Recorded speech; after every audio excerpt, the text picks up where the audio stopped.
I'm joined today by Wamara Mwine, former White House correspondent and a communications expert. He focuses on government, politics, and diversity.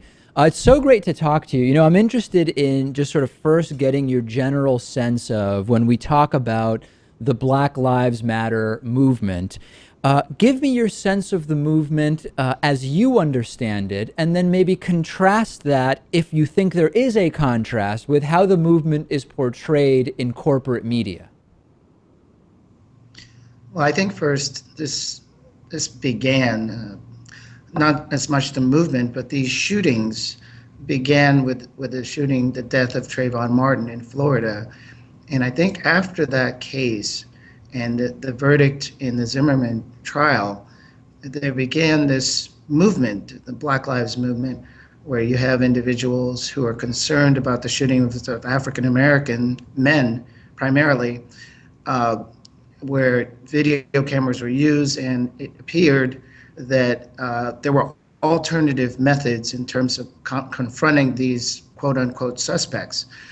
So as we progressed to Ferguson and also Baltimore, you saw a buildup of tension, I believe, within the Black community, and you saw the formation of Black Lives Matter, which is a statement that suggests counterintuitively of what we're seeing in these videos, that in those videos the perception is that Black lives don't matter.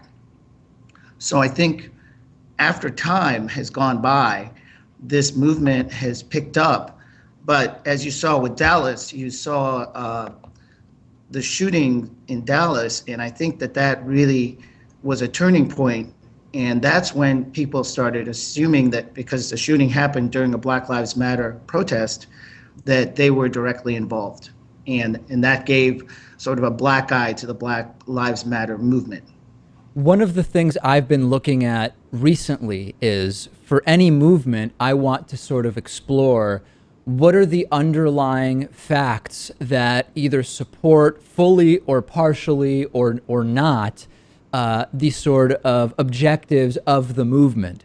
And one of the things I've been very interested in is this study by the Harvard economist, which determined, based on his analysis of the data, that while there is no doubt that Black men are overrepresented relative to their population in terms of being the victims of police shootings, that they are comparatively underrepresented relative to their respective crime rates and rates of interactions with police.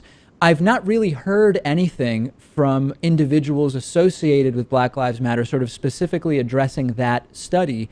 What's your sense of how such a study can impact the sort of broader public presentation of what an organization or group like Black Lives Matter movement, I guess is the right way, wants to go forward, when you have a study that says, well, we need to really look at the specific data here before we make the broadest of broad conclusions with regard to police shootings? What I see from what I've watched and witnessed is a growing pattern of these shootings, and then, as I mentioned to you in email, that there isn't a voice for these African Americans. The legal system has not provided them any sign of justice. And I want to go directly to the case of Tamir Rice. Yeah. He was 12 years old. There was a call. They said that there was a 20-year-old man. I mean, somebody who's 12, it can't be 20. But these misconceptions and stereotypes and those elements are controlling or driving these actions that end up in deadly force where there didn't need to be deadly force. And in that case, there wasn't any consequences for those officers. And that, I think, drives Black Lives Matter. But it also creates a situation where you and I are having a conversation when we're talking about this. We're not standing on a corner with guns pointing at each other. No. So I don't even own any guns, yeah. Me neither. So the point is that these kind of dialogues are difficult to have. And I think, as I've written in the past, we need more Black leaders in this country who are able to go into these communities and are respected and who can speak sort of like Martin Luther King spoke those days during the civil rights movement, Yeah. and addressed these issues. I would love to get some advice from you. And I say this not in any sort of rhetorical sense or sarcastic sense or whatever, but genuinely, I'd be curious to hear from you.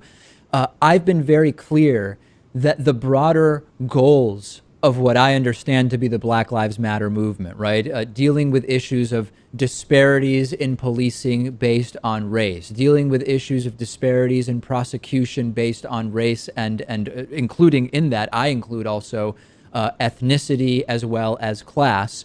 There have been instances where, while I am of course supportive of that, I issue individual critiques of actions, specific actions taken under the supposed umbrella of Black Lives Matter.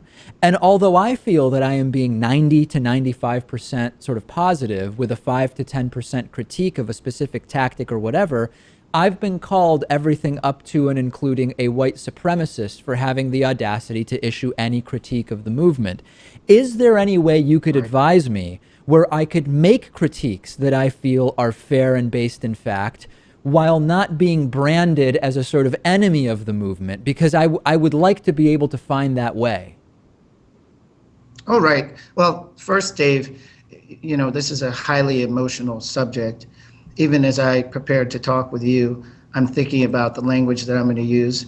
There's a difference between, rational thought and just pure emotion. And, I'll give you a quick example. Yeah. I was in the grocery store yesterday, and I was at the counter, and I had a $10 bill, and the lady went to the customer service counter because she wanted to run this black marker over my $10 bill. She didn't believe it was a real $10 bill. And there were some customers behind me who were white, and they were annoyed and agitated, and they're looking at me like, you gave her a fake $10 bill. So these kind of things happen frequently. At least once a week, those kind of incidences happen. So you have to be sensitive about those realities.